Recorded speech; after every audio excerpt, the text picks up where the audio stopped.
Okay, it's time for yet another video. So at this point, I'm going to talk about levels of detail, or LODs. What those mean is basically LOD 0 is the highest possible quality that a ship is ever going to be shown at in the battles during the game. LOD 0 is the equivalent of basically getting as close as possible to it. LOD 1 is getting further away, and we're lowering the detail accordingly. LOD 2 would be even further away, LOD 3, and so on would be more and more. Now, do we need an LOD 1, 2, 3, or 4, etc.? That is a judgment call every time. The answer to that question is now very different from what I was saying a year ago when I was last making some tutorials. The reason for that is that we're now using something called GPU instancing, which saves us a ton of time. Now, previously, I had a complicated setup that was based around dynamic batching and trying to keep the number of vertices like below 300 and using certain materials that used like baked in colors on the meshes that would therefore let it be combined on the CPU and sent over all in one batch, and blah blah blah blah blah. It took a lot of setup. It was a real pain in the rear. It worked very well, but it was heavier on the CPU than it had to be. And it was largely due to the fact that I wasn't comfortable with the minimum requirements required for GPU instancing at the time. Now, GPU instancing is a whole other animal. Basically, that says, okay, we've got a bomber model, and we're going to send that to the GPU. How many bombers are on the screen at the moment? Okay, there are 200. Fine. We're going to say, here's the transforms where those are. In other words, the rotation, the scale, and the position.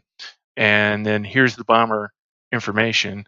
And it sends that one time, only one time for 200 bombers. And then it renders those using MIP maps for bombers that are further away. And by MIP maps, I mean lower resolution textures, which are more efficient. That's automatically handled as it would be for anything that is far away in a graphics in a 3D game like this. And it is very efficient to have all of the meshes be the same. It can only do GPU instancing if the material is the same and the mesh is the same. So in order to create another level of detail, an LOD1 even, we have to change the mesh. It'll keep the same material, but we will be changing the mesh, and that is going to break instancing into at least two parts: stuff that is close in the LOD 0 range and stuff that is far away in the LOD 1 range. Now, given the scale of this game, most of the time we're probably going to expect things to be in the LOD 1 range. You have to be pretty much right up next to the ship in order for it to be where we would want an LOD 0 even showing. So most of the time, having two LODs, LOD 0 and LOD 1, are going to lead to the most efficient result, because almost all the time we're seeing LOD 1, and that's a lower vertex count. And then some of the time, when you get really close to something, you get a nice higher detailed version that's LOD 0. And because you can only physically be close to a certain number of ships at a time, the graphics card just laughs at that.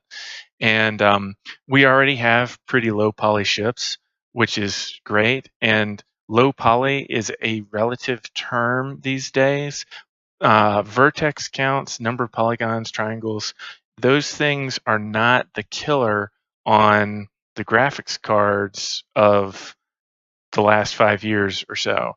Instead, it's the number of set pass calls. And a set pass call is basically taking data from RAM and running it through the CPU and shooting that on over to the GPU across the GPU bus. That is slow.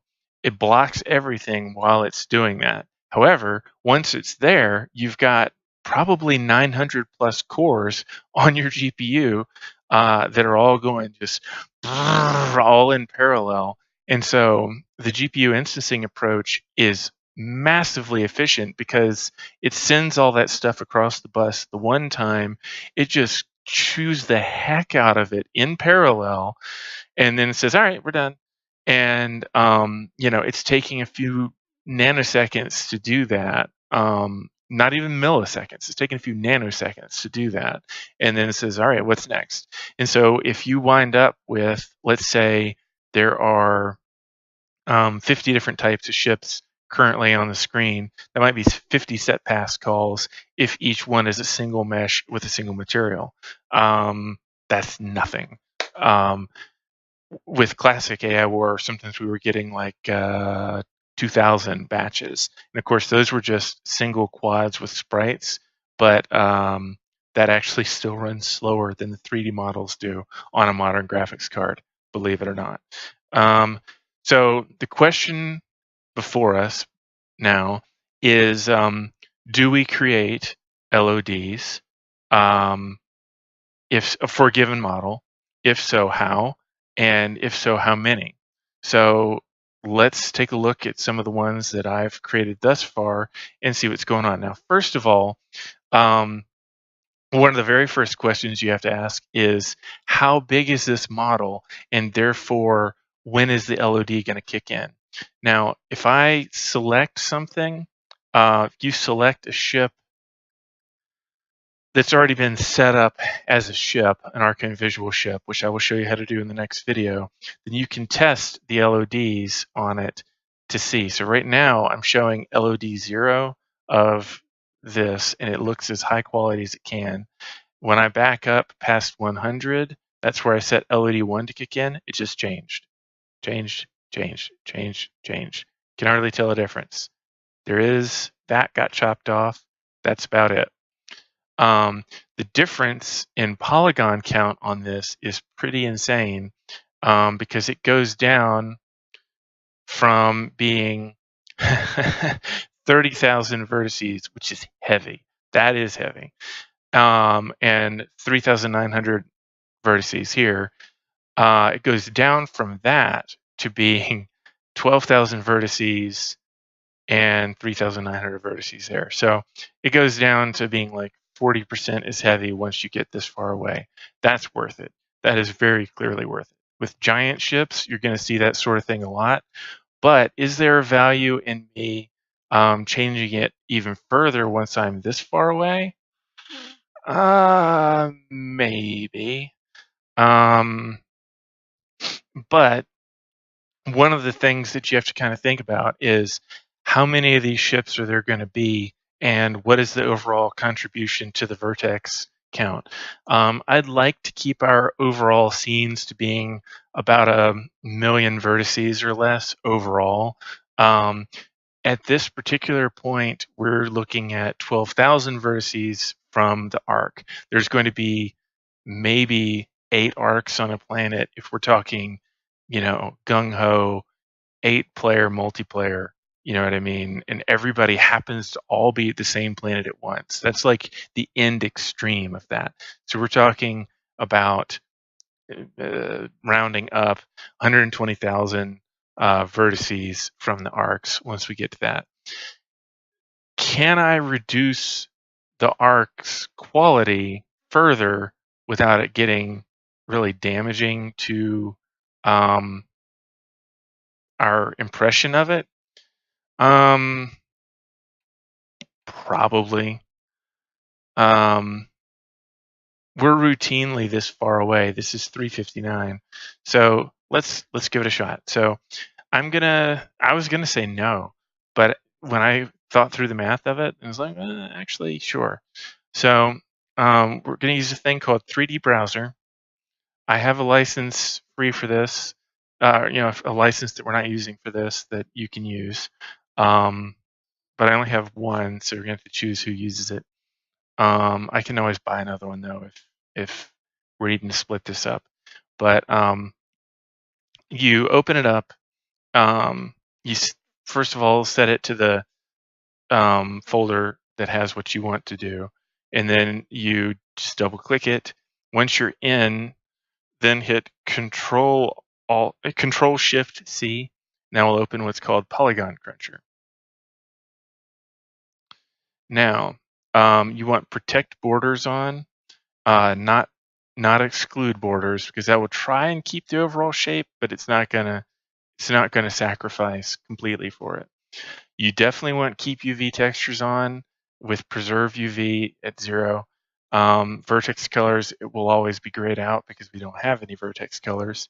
Keep normals, you probably want to have at about 30 as your threshold angle, because that will let it make things flatter. Basically it's saying don't worry about having things being really smooth. Once you're zoomed out a certain amount, the smoothness is not visible. And so we want to collapse those vertices. When you're close, the smoothness matters. When you're far, no. So first of all, I'm currently editing my LOD1 in order to make my LOD2. That tends to be good practice because you're able to progressively make them smaller. So let's just drag this down and see what happens. So you can see the difference. When I get down like this, I'm starting to lose a lot of those little details on the sides, but is anybody going to be able to see at that distance? Probably not. If there's major holes that open up, which there's not, or if there's major sections which get completely removed, or the overall profile changes a huge amount with big things, that'll be noticeable. But this is all pretty minor stuff. So look at this, we got 57% optimized. Now we're down to 5,642 faces on this. One of the things you will notice is that the number of faces or polys or tries, it's kind of all the same thing for the most part, and the number of points or vertices are not going to match between Unity and any other 3D program, and between any other 3D program and any other 3D program. They're all kind of tracking them a little bit differently because exactly what those things mean is a little bit different. So I just hit apply because I'm happy with that. Now I'm going to hit save as, and I'm putting it back in the same folder that I had, but I'm going to call it Arc Exported LOD2. And you want export, it'll default to what you had before, which should be this more or less. Keep faces, everything else is unchecked. Keep patches, and then display conversion report. Fine, successfully saved, hooray. And then you can close that model, and then now we've got, this is our progression of LOD 0 through 2. Now back to Unity. It's going to do an import here. Now, at this point, you've got a scale factor, and that's going to be massively wrong.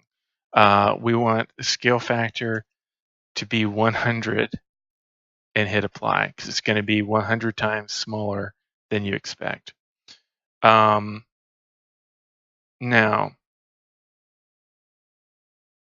what you can then do, I select here, and I've got my arc mesh. Oh, here we go. Level of detail. So once you have, this is for testing. Once you have an arc in Visual Ship, then this will appear, and I will show you more information about how to set this up later. But right now, we're just actually creating the LODs. And so I'm going to switch in the main body here, and then for the third LOD, and then I'm switching in the engine events here for the third LOD there. LOD distance is 3. I'm going to set 500, I think, for this. And so what distance am I at right now? I'm at 359. So I'm actually going to change this down to about 300. Yeah, look at that. All right, and I'm going to hit apply. So now, as I zoom in and out, right now I'm on LOD 2. Looks the same, more or less, right? when I get right here at this threshold, it just changed from LOD 1 to 2. So we just dropped half again. And you can see there is a difference, but it is so small. And that's the beauty. Now we're LOD 0. Seamless, more or less. So now, if we are in a situation where we are viewing a ship from far off, which is very common, it's going to use even fewer vertices than before, and therefore render that much more efficiently. So let's take a look at this bomber.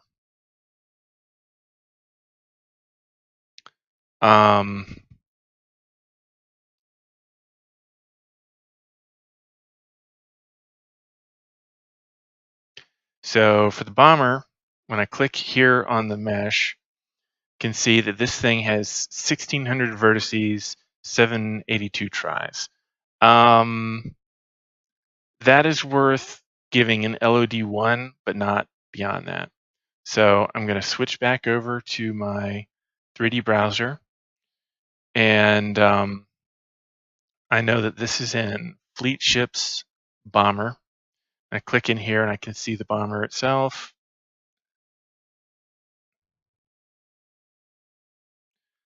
All right. And then remember, Control-Shift-C.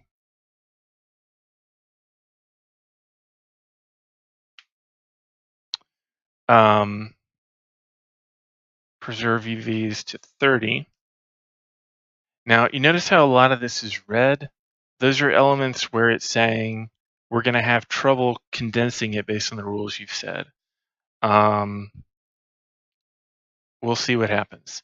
We're going to do compute optimization, and we're going to down this oof. All right. So once this happens, stop. This is non-destructive, but basically you're starting to get holes in your model, and you can't do that. So basically everything right now is causing holes. So let's up the normals here, making it more permissive again. Nope, holes immediately. All right, that's no good. So let's try, this is something rare to do. This goes from 0 to 1. Let's try changing this UV tolerance a little bit, which will let it move stuff around there. Nope, still holes. Holes will be very noticeable at a distance.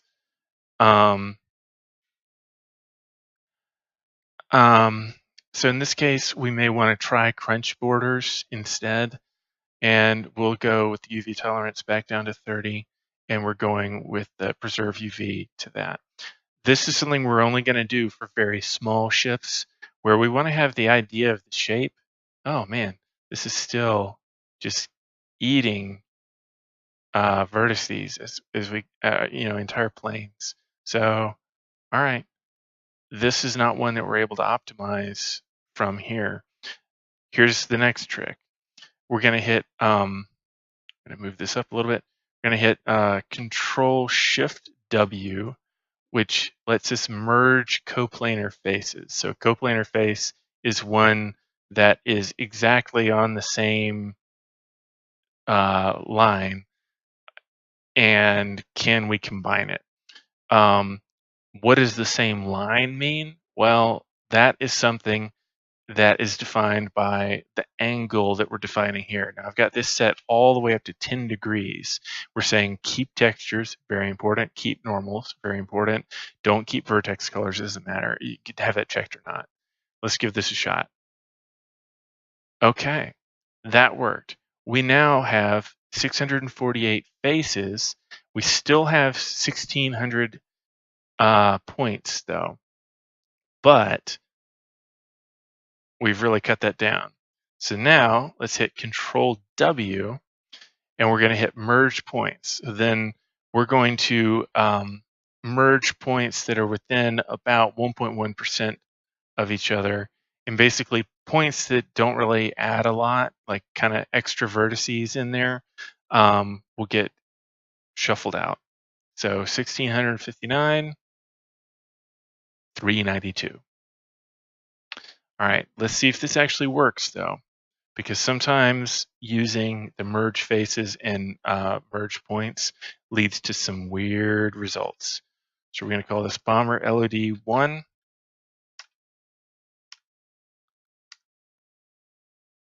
And you know, it looks okay in MooTools, but let's see how it looks in Unity. It may be pretty busted. So Bomber LOD 1, hey.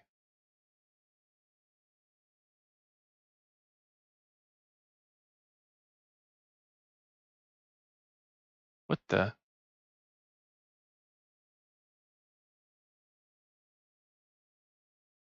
It still thinks it has the same number of faces.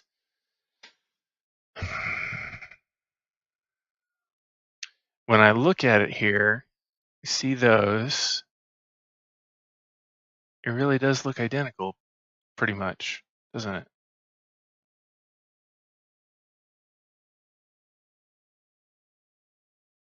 Well, that's interesting-ish.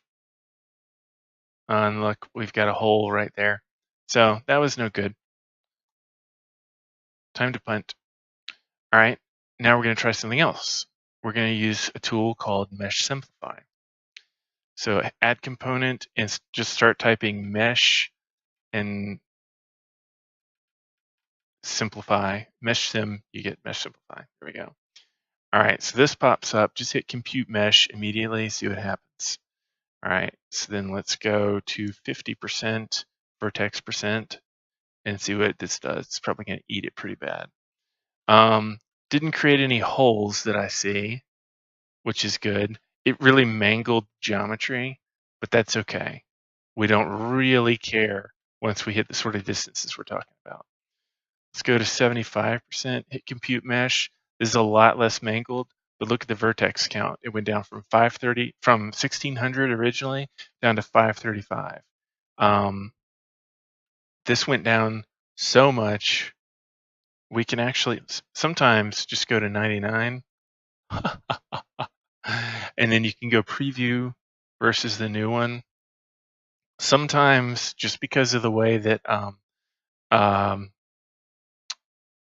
you have an export from Maya, you wind up with something where if you go to 99% vertex count with all of this stuff created, you wind up with something that is vastly smaller.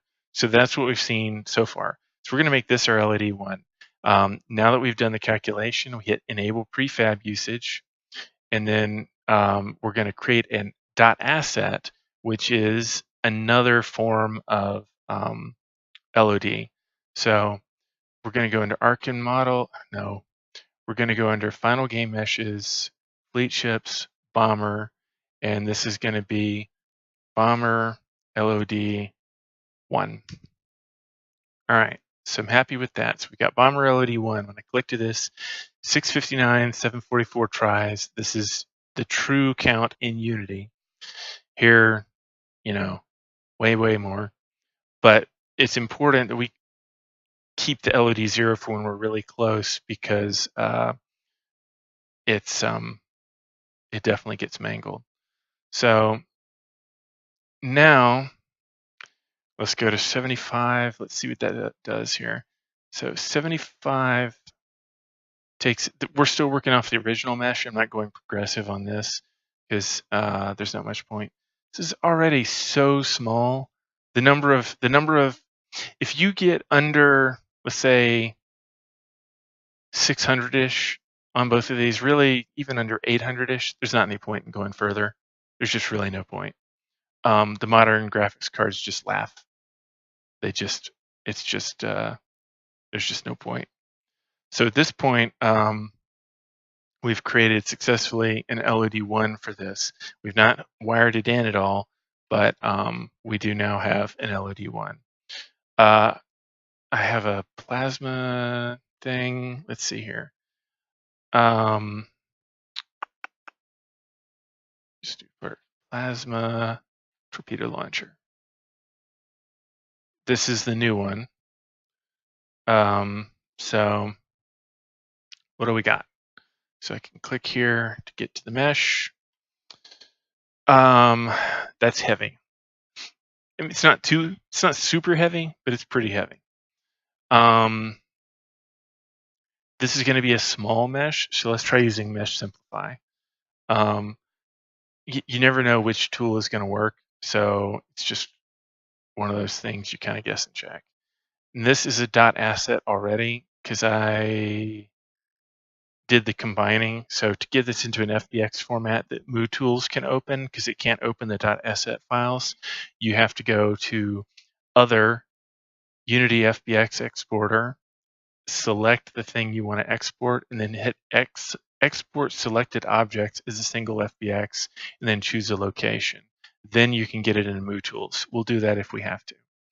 For now, we're going to try Mesh Simplify and see what that does. All right, so compute mesh, 99, compute mesh. So the 99 one dropped it a fair bit without changing much. And this one actually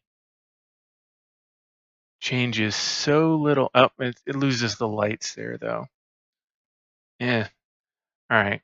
So let's try. We want to have as few steps as possible, as few LODs as possible. So sometimes going to the 99, even if it drops it a bunch, there may be no point in having an intermediate step of that sort. Because this is a very, very small ship, a very small turret. We're going to be viewing it from either very, very close or pretty far away. So as long as we can retain the quality reasonably, we may as well make it go down a lot. All right, that's way too bad for now. So let's see about 70. Okay, so with 70, this is how things change. With 80, so 23, 26. There's basically almost no discernible quality drop with 80. We're at 26. With 70, we're at 23, and there's a discernible quality drop. Now, I'm going to assume that we're viewing this from about here, let's say, at the very minimum when we get to this. So let's see if we can see a difference, particularly we can when we go to 70, but it's not a real major one. What about when we hit 50? Again, we can see the difference, but it's not so major that, all right, let's go to 80. This one we can really barely tell. I think this is worth having a middle distance one. So we're going to have final game meshes, turrets, plasma torpedo launcher, LOD1. So that's going to be for roughly this distance. Now I'm going to go ahead and zoom back a bit more. And so if we're seeing it like this, which is going to happen a lot, if we're seeing it at this or further back, all right, we can barely tell the difference because it's just kind of a shape over there at the moment. You know what I'm saying? See if we can get it even lower. 25. Let's try 20 even. It's just this shape over there. We get the general idea of it. We zoom in and we see the details. We're 762. This is pretty slick. So let's go ahead and put that in there. We could make a middle ground, but you got to think about the frequency that you're going to be in that middle ground. And it's not too high. It's not high enough that I feel like it's worth making a middle ground LOD2 and then having an LOD3. So, all right, plasma torpedo launcher, we're done. Remove that, hit revert. All right, I'm going to do one more, which is the Special Forces Ninja Hideout. Let's see what we have here. So we've got Ninja Hideout. Oh, I already did this.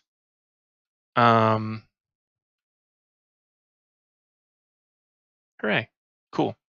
All right. So at this point, Special Forces Guard Post. Yep, done by me. Now, the Rorqual, does it have one? Does it need them?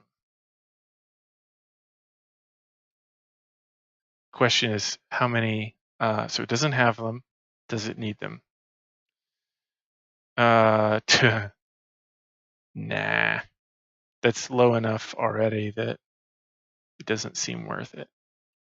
And I think I was having trouble with it. So I'm gonna say if we ever need that in the future, it's not like we can't go back and add it, but I just don't think it's required right now. Bomber, me.